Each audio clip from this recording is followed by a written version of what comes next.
और केजीएमयू में धर्मांतरण की जांच के लिए एक कमेटी गठित की गई है। इस वक्त की बड़ी जानकारी मिल रही है। केजीएमयू में धर्मांतरण के मुद्दे पर मचे घमासान के बीच बड़ी जानकारी यह मिल रही है कि अब धर्मांतरण की जांच एक कमेटी करेगी और वो कमेटी गठित कर दी गई है। इस वक्त की बड़ी जानकारी, केजीएमयू में धर्मांतरण के आरोप लगे, रेडिकल एलिमेंट्स को बढ़ावा देने की कोशिश वहां पर की गई, इस तरह के आरोप रेजिडेंट्स ने लगाए हैं। रेजिडेंट डॉक्टर्स के गंभीर आरोप सामने आए और अब जानकारी है कि कमेटी के सामने डॉक्टर वाहिद अली की पेशी होगी।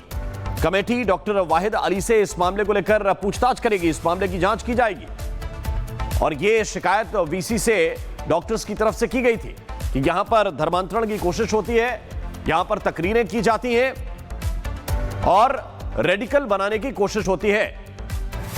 वहीं केजीएमयू में धर्मांतरण के मुद्दे पर जो घमासान मचा हुआ है, उसके बीच प्रोफेसर के सिंह ने रिपब्लिक भारत से बातचीत की है। उन्होंने कहा है कि कमेटी बनाई गई है, कमेटी के सामने डॉक्टर वाहिद अली को पेश होना है और उनसे बयान लिया जाएगा, उसी आधार पर कार्रवाई की जाएगी।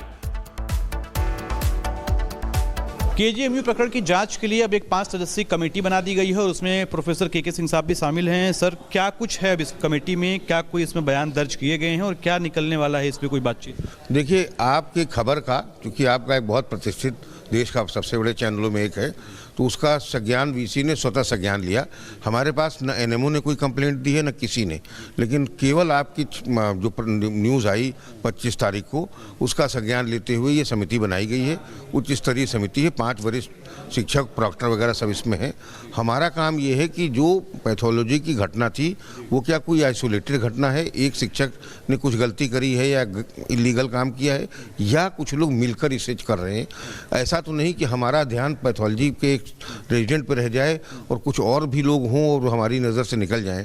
ये हमारा काम है और आपकी खबर को हम लोग आगे बढ़ाएंगे और पूरी जांच करेंगे। देखिए, जो अलकायदा वगैरह यूनिवर्सिटी में हुआ वो प्रकरण बिल्कुल और था। वहाँ पे अल्फला, वहाँ पे जो विश्वविद्यालय प्रशासन है वो शक के घेरे में है। हमारे यहाँ आप लोग इतने दिन से कवरेज कर रहे हैं, हमारे प्रशासन में कोई ऐसा व्यक्ति हो, कुलपति चाहे मुख्यमंत्री चाहे कोई, तो इसका आप कल्पना भी नहीं कर सकते। और अगर हमारे विश्वविद्यालय में ऐसा कोई भी अन्य व्यक्ति है तो उससे सबसे ज़्यादा नुकसान हमें होने वाला है। अब छवि को हमारी ही धक्का लग रहा है, और अगर ऐसा व्यक्ति साइलेंट या स्लीपर मोड में है और वो छूट जाएगा तो और नुकसान करेगा विश्वविद्यालय को। कोई बड़ी आतंकी घटना कर सकता है, कुछ भी कर सकता है। इसलिए अभी हम लोग बस ये जांच करेंगे कि वाहिद अली का इसमें रोल क्या है। वाहिद अली कहीं उस रेजिडेंट से किसी तरह से जुड़े हुए तो नहीं थे। वाहिद अली के अलावा और कोई भी ऐसे लोग तो नहीं पैथोलॉजी में या इस संस्थान में, इसकी पूरी जांच की जाएगी। तो सर, अभी क्या बयान दर्ज होने वाले हैं इसमें, या एक एक करके डॉक्टर रमीज मलिक को भी बुलाया जाएगा? क्योंकि रमीज मलिक के बारे में कहा जा रहा है कि वो फरार चल रहे हैं, उनसे पूछताछ भी नहीं हो पा रही। आज हम लोगों ने पुलिस को ये सूचना करी है कि जैसे रमीज मलिक उपलब्ध होते हैं या उनकी पहली पत्नी उपलब्ध होती हैं और जब वो बयान लेते हैं तो या तो हम लोग बयान पढ़ लेंगे, अगर उनके बयान से स्पष्ट हो जाती है चीज़ें जो पुलिस को बयान है तो हम शायद बयान नहीं लेंगे, उसी बयान को रिलाई कर लेंगे, अपनी जांच का हिस्सा बना लेंगे। और दूसरा, हम अपना क्वेश्चनेयर आज एक बना रहे हैं जो हम पुलिस को दे देंगे। देखिए, वो हमारे सामने आएंगे, इसकी संभावना के आधार पर इस जाँच को विलंबित करना उचित नहीं है। अगर वो पुलिस को नहीं बयान देंगे तो हमें क्या देंगे, तो हम लोग अपना क्वेश्चनेयर बना के पुलिस को दे देंगे कि उन बिंदुओं पर भी उनसे सवाल ले ले, और जो पुलिस को देंगे वो नेचुरली 161 का बयान होगा, हमारे बयान से ज़्यादा उसका महत्व होगा कानूनी रूप से हर तरह से।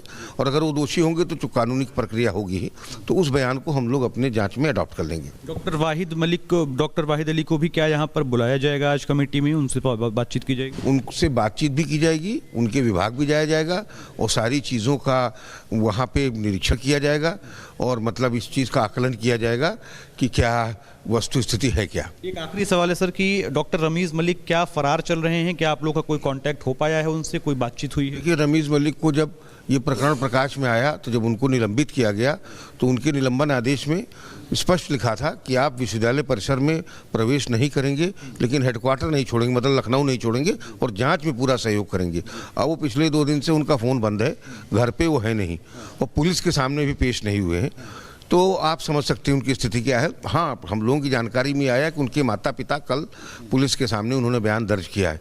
तो पुलिस से भी हम लोगों ने अनुरोध किया है कि चूँकि हमें विशाखा कमेटी की रिपोर्ट फाइनल करनी है और उसका समय सीमा होती है, और ऐसे भी इस प्रकरण में ये संदेश नहीं जाना चाहिए कि देर की जा रही है। तो इसलिए हम लोगों ने पुलिस से भी अनुरोध किया है कि अगर वो जब उनका बयान ले ले तो हमारे अधिकारियों को बुला ले, जरूरत होगी तो हम लोग थाने जाके उनका बयान ले लेंगे।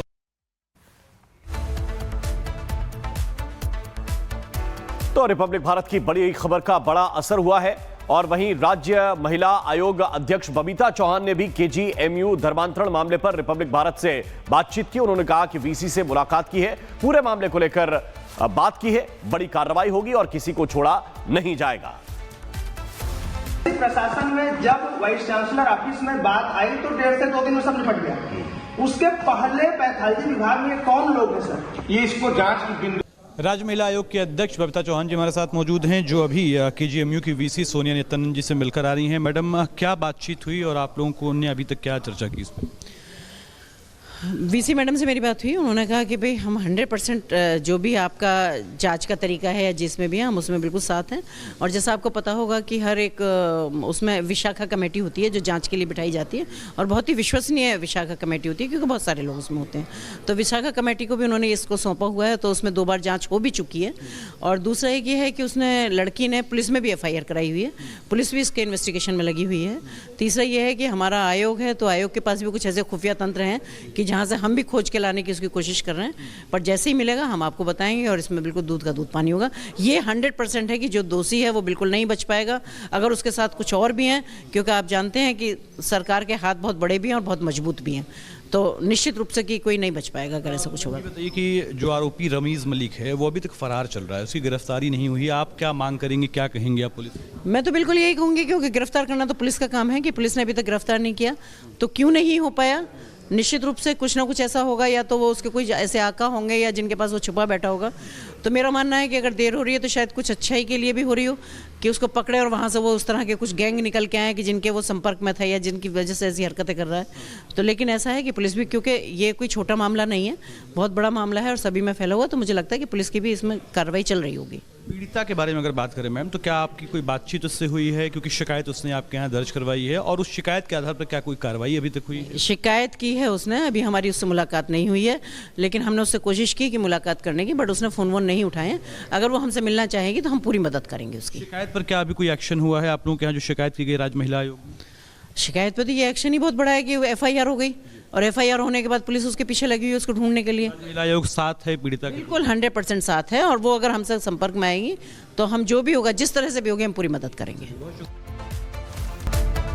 और केजीएमयू में धर्मांतरण की जांच के लिए एक कमेटी गठित की गई है, इस वक्त की बड़ी जानकारी मिल रही है। केजीएमयू में धर्मांतरण के मुद्दे पर मचे घमासान के बीच बड़ी जानकारी यह मिल रही है कि अब धर्मांतरण की जांच एक कमेटी करेगी और वो कमेटी गठित कर दी गई है। इस वक्त की बड़ी जानकारी, केजीएमयू में धर्मांतरण के आरोप लगे, रेडिकल एलिमेंट्स को बढ़ावा देने की कोशिश वहां पर की गई, इस तरह के आरोप रेजिडेंट्स ने लगाए हैं। रेजिडेंट डॉक्टर्स के गंभीर आरोप सामने आए, और अब जानकारी यह है कि कमेटी के सामने डॉक्टर वाहिद अली की पेशी होगी। कमेटी डॉक्टर वाहिद अली से इस मामले को लेकर पूछताछ करेगी, इस मामले की जांच की जाएगी। और यह शिकायत वीसी से डॉक्टर्स की तरफ से की गई थी कि यहां पर धर्मांतरण की कोशिश होती है, यहां पर तकरीरें की जाती हैं और रेडिकल बनाने की कोशिश होती है।